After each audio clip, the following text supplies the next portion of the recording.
Good morning, everyone. It's Joker, and today we are back with another slime video. Stage 13 of the Chamber of Reminiscence. Almost done with these. It's very, very simple if you just want to cheese it. But this stage wants us to use an Earth Magic team. We are fighting the Orc Disaster. Fairly high attack, pretty standard HP for these stages. Guard and defense, guard and healing. So he doesn't inherently make himself any stronger attack-wise. Just he can tank a little bit better, which means that a traditional team is going to struggle a little bit. But if you just want to cheese it, that'll work too. Alright, Earth Magic, the redemption arc of Gazel, maybe, potentially, I don't know. But we're going to use the Protector piece Frey, one of the better 4-star protectors. Free to play Sufia, Isis, Veldora, Aaron, and then Gazel himself. So a bunch of green orb changers. Gazel only going to convert his own orbs, and only his orbs are going to have that extra SP increase. But we still have Isis available, so it's not like we don't have any kind of buff on the green orbs. And since literally everyone is a green orb changer, we shouldn't have that much problem. Quote-unquote shouldn't. Frey is, while free to play, a stacking protector and a skill reset. So that makes things nice. And we got a, we would have a decent hand had I brought, like, Trya or someone. But I didn't intentionally bring her, because I think she's featured heavily this past month, and people aren't going to have her. So Isis and Sufia and Aaron are much more available. Veldora and Gazel obviously are not, because their metas have come and gone. Gazel hasn't even come back yet, because they haven't rerun any EXU meta for that matter. But I don't know when that's going to happen. But Gazel does have, objectively, the strongest debuff out of the free-to-play units, being the 90-point element down and weakness resistance down, of which we have 3 Earth characters.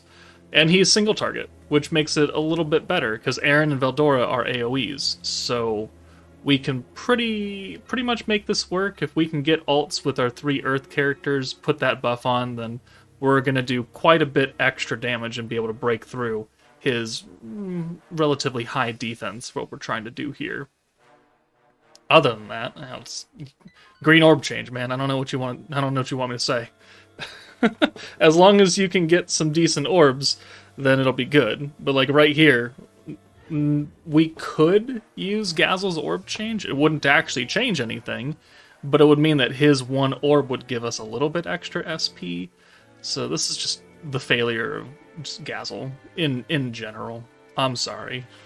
They could have made him maybe not like the savior of the Divine General team, but the team kind of needs him. And by kinda, I mean they need him a lot. And so by giving us such a mediocre, piss-poor unit, that sounds like a... No, he's just piss-poor. Let's just go with that. By giving us a shit character like him, it really held back the Divine General team, because that team had strong units. Diablo, very strong. The hero, very strong. Blanc, basic. Maybe not as strong as she could have been. Raphael is very good. Half of his skills are only useful for very specific elements, which does hurt his usefulness a bit, because there are times where I don't want a dark or a space unit to nuke. I want someone else. And the stacking synergy and ult damage pretty heavily relies on Diablo's multi-use gimmick, so if you don't have that, you're not getting that many stacks of it. Like, I think in the Prime we were getting 38 to 45 stacks of his skill on an 8-turn Divine General team.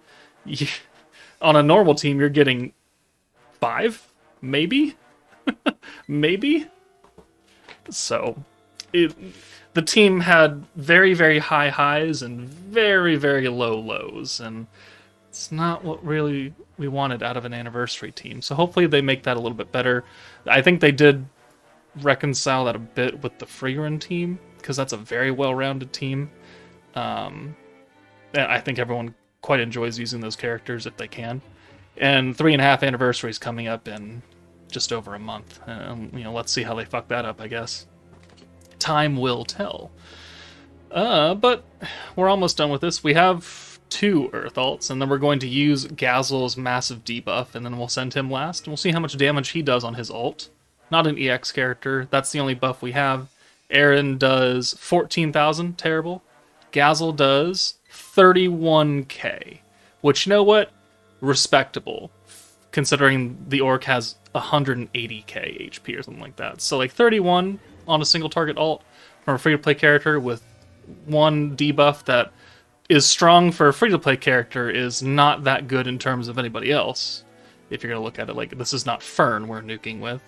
But hey, it is enough. Unfortunately, his bitch ass healed himself. So, and Gazel is kind of almost dead. He does have high attack, 20k attack stat for the orc. You know, if he had raised it any higher with any temporary skills, Gazel probably would already be dead. But we're going to take out Isis and just bring in Sufia, and then we'll run with this for the rest of the fight. Not that it's going to go very much longer. But we're continually getting stronger with Frey. She's been resetting all of our skills to keep them moderately cheap. And yeah. Now I think we'll just nuke with Veldora next turn. Probably use the Gazel debuff again, just to ensure that we can kill here. And then we'll move on to the everlasting... the everlasting Reckoning team. Reckoning/Vengeance team, which it's not really a Vengeance team anymore, it's Reckoning. Vengeance is doing like 42k a hit, and then the Reckoning comes in and just murders them. So can't really call it a Vengeance team anymore. But here we go. Let's use the Gazel debuff, and then we have the AoE ult for Veldora plus all these orbs. And Veldora, 20k, finishes it up. So there we go. There's the traditional way to do this, which I still don't recommend to anybody. Let's go ahead and just jump over to the cheese now. Oh my god, look, it's the Reckoning team. Oh, I've made like no changes to it. Who'da thunk? All I need is stamina though. And that's it. Turn 5, that's all you need. You will... if you have to go past turn 5 for these, you must be like a brand new player and you have no HP stat for any of your characters. That, I think, is the only feasible way that you're going to go past. But even then, in order to do these stages, you have to have some semblance of population, which means you kind of have to have some kind of gear. Okay, well, we got 50 points. We'll just double orb change for Trya. Call it a day. Yeah. And then we'll start putting Reckoning stacks on probably next turn once we have some points actually available to us. Because this will get us access to Carrion. He's got the AoE charm. He'll give us 25 points or something because he's still not leveled up all the way because Predator Battle just came out. Yeah, that'll work because we can just use the Shizu convert. Both Shizu converts. And then a different convert. And because we have... well, okay, we can do that. Interesting. I recorded this like 3 days ago. What am I doing here? Well, yeah, okay, we can do that because we're gonna get points back from Carrion anyways. So, and we'll reset Trya. So there is 12 stacks right there. I mean, he's dead. He would be dead even if it activated this turn. He would be dead. So yay.